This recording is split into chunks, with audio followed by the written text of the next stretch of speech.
మన finance minister గారు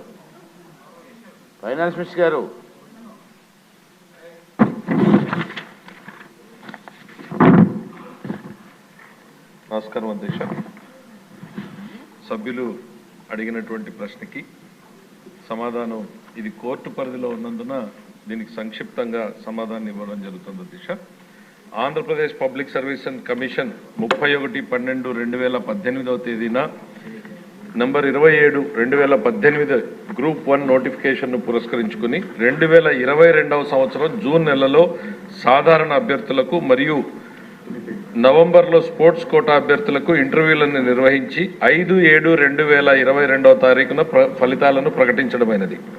దరిమిల 30/11/2022 తేదీన స్పోర్ట్స్ కోటా ఫలితాలను ప్రకటించడమైనది. అయితే ఈ ఫలితాలను గ్రూప్ 1 సర్వీస్ ఆమోదించని కొందరు అభ్యర్థులు గ్రూప్ 1 సర్వీసుల కోసం కమిషన్ పలు రకాలైన మదింపు పద్ధతులను పాటించడం జరిగిందని, ఆ కారణంగా వారు ఎంపిక కాలేకపోయారని ఆరోపిస్తూ కొంతమంది ఎంపిక కాని అభ్యర్థులు గౌరవ ఆంధ్రప్రదేశ్ హైకోర్టులో WP 15701/2024 మరియు బ్యాచ్ కేసులను దాఖలు చేయడం జరిగిందని, 2024లో మార్చిలో ఆంధ్రప్రదేశ్ పబ్లిక్ సర్వీస్ కమిషన్ కార్యదర్శి ప్రభుత్వం దృష్టికి తీసుకురావడం జరిగింది మొదటిసారిగా.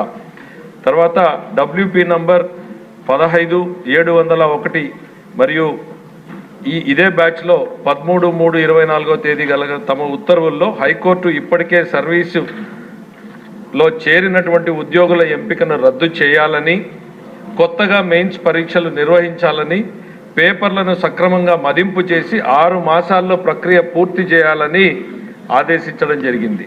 అయితే దీని మీద ఏపీపీఎస్సీ రిట్ అప్పీల్కి వెళ్లడం మూలన ఆంధ్రప్రదేశ్ హైకోర్టు గౌరవ డివిజన్ బెంచ్ మధ్యంతర ఉత్తర్వులనిస్తూ న్యాయ ప్రయోజనాల దృష్ట్యా ఇప్పటికే నియామక ఉత్తర్వులు పొంది సర్వీసులో జాయిన్ అయ్యి అర్హులైనటువంటి అభ్యర్థులను తదుపరి లిస్టింగ్ తేదీ వరకు సర్వీసు నుండి తొలగించరాదని ఆదేశిస్తూ 21/3/2024 తేదీన గౌరవ హైకోర్టు డివిజన్ బెంచ్ ఆదేశాలు జారీ చేయడం జరిగింది.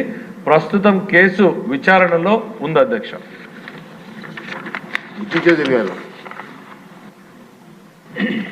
అధ్యక్ష,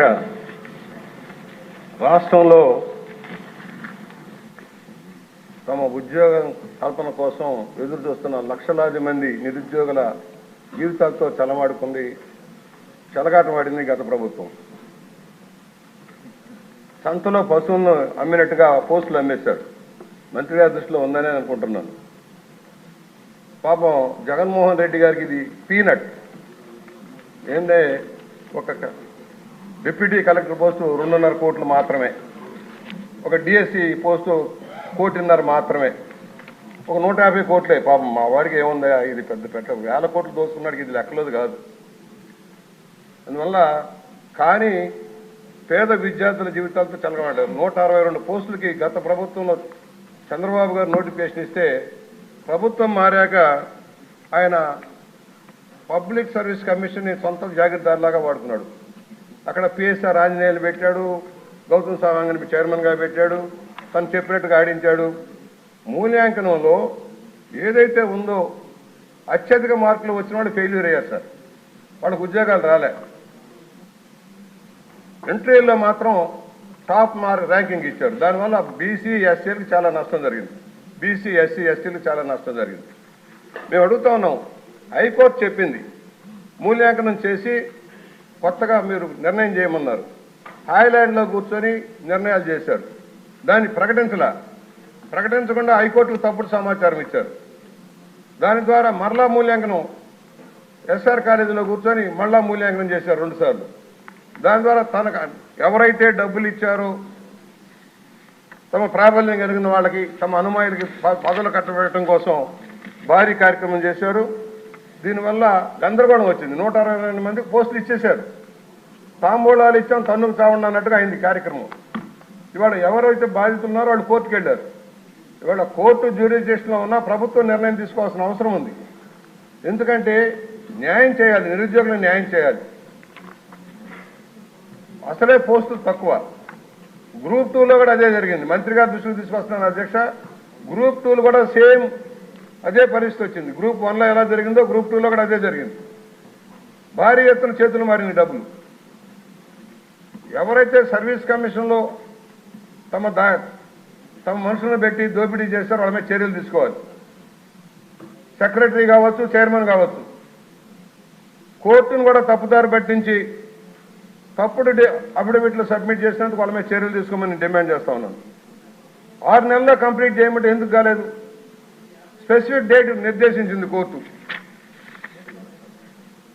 21 డిసెంబర్ 31 లోపల ఫలితాలు ప్రకటించమంటే ఎందుకు ప్రకటించలేదు? ఇవన్నీ తప్పుడే కదా. అందువల్ల నిరుద్యోగ యువతతోటి ఆటలాడుకున్న ఎవరైతే ఉన్నారో అధికారులందరి మీద చర్యలు తీసుకోవాలి.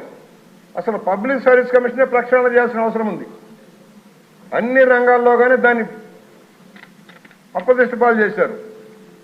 యూపీబీఎస్లో ఎప్పటికప్పుడు మార్కులు కూడా ప్రకటిస్తారు. అధ్యక్షుడు ర్యాంకింగ్ మార్కులు ప్రకటిస్తారు. వీళ్ళు చేయలేలా, రెండోసారి చేసి అవసరమైన వాళ్ళకి మార్కులు వేసుకున్నారు. కనుక మంత్రి గారిని కోరేది 162 మంది అర్హత లేని వాళ్ళు ఎవరైతే వచ్చారో వాళ్ళు తొలగించడానికి ఎలాంటి చర్యలు చేపడతారు? కోర్టులో పెండింగ్ ఉందంటే కాదు. అందువల్ల గ్రూప్ 2లో ఏం జరిగిందో కూడా విచారణ చేయించండి. అసలు మొత్తం కూడా లిస్ట్ అంతా తెప్పించండి.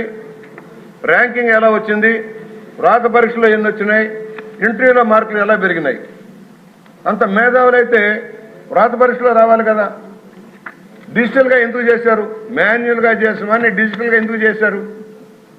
తమ అవసరాలు తీర్చుకోవడం కోసం, తమ మనుషుల్ని ఉద్యోగాల కల్పన కోసం చేసిన కార్యక్రమాన్ని ఒకసారి పరిశీలన చేయమని నేను కోరుతూ, ఇవాళ ఈ పబ్లిక్ సర్వీస్ కమిషన్ ప్రక్షాళన చేయమని మరోసారి మీ ద్వారా విజ్ఞప్తి చేస్తూ, కొన్ని నిర్ణయాలు సత్వరం జరగాల్సిన అవసరం ఉంది. ఇవాళ లోకేష్ బాబు గారు ఇక్కడే ఉన్నారు కనుక విద్యా వ్యవస్థని, ఉద్యోగ వ్యవస్థని సర్వనాశనం చేసిన గత ప్రభుత్వ చర్యలను వెంటనే సరిదిద్దాలంటే యూనివర్సిటీని కూడా ప్రక్షాళన చేయాల్సిన అవసరం ఉంది. యూనివర్సిటీని కూడా సర్వనాశనం చేశారు. ఉద్యోగ కల్పన పబ్లిక్ సర్వీస్ కమిషన్ సర్వనాశనం చేశారు. వీటన్నిటి మీద దృష్టి సారించవలసిన విజ్ఞప్తి చేస్తున్నాను అధ్యక్షుడు. శ్రీనివాసరావు గారు.